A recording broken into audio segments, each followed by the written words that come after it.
2 ans de prison pour Honoré, 18 mois pour Jamal et 1 an pour Silas. Telles ont été les peines prononcées par le juge Rosenzweig lors de la reconstitution de procès vendredi en salle de conseil municipal de Trappes. Il s'agissait de siéger une affaire de drogue. Qui est allé acheter la drogue? C'est toi, Jamal? Elle vient d'où la drogue? Elle tombe d'où? Elle tombe du ciel? En fait, la drogue, c'est Honoré qui l'a achetée.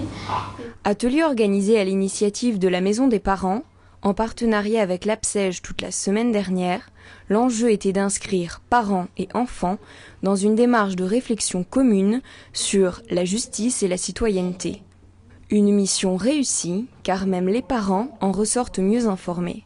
Cet atelier est un atelier particulier. J'ai été surprise. Je ne m'attendais pas. Je connais la justice un petit peu, mais le fait d'être acteur d'une certaine manière m'a fait encore plus constater qu'il n'est pas facile de juger, qu'il n'est pas facile d'aborder les problèmes que la justice rencontre.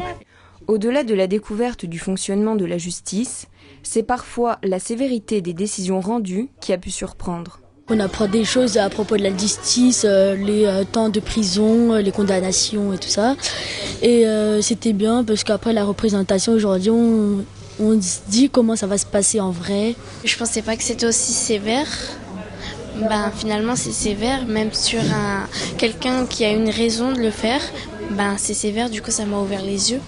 Apprendre, c'est bien, mais en s'amusant, c'est mieux, ce que les enfants n'ont pas oublié de faire. Un bilan général très positif pour cet atelier. Le premier bilan qu'on peut faire, c'est que les enfants qui étaient là, les parents ont beaucoup travaillé, entre leur attitude et leur réflexion le premier jour et aujourd'hui où ils ont été dans le bain, ils ont été toniques, dynamiques, intelligents, ils ont réfléchi, ils en ont rajouté aussi. Donc ça prouve qu'ils ont été passionnés par la démarche.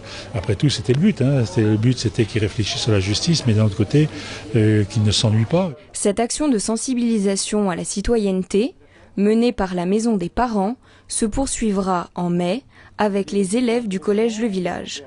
Pour clore un peu la séquence, on va les remercier les uns les autres, remercier les parents.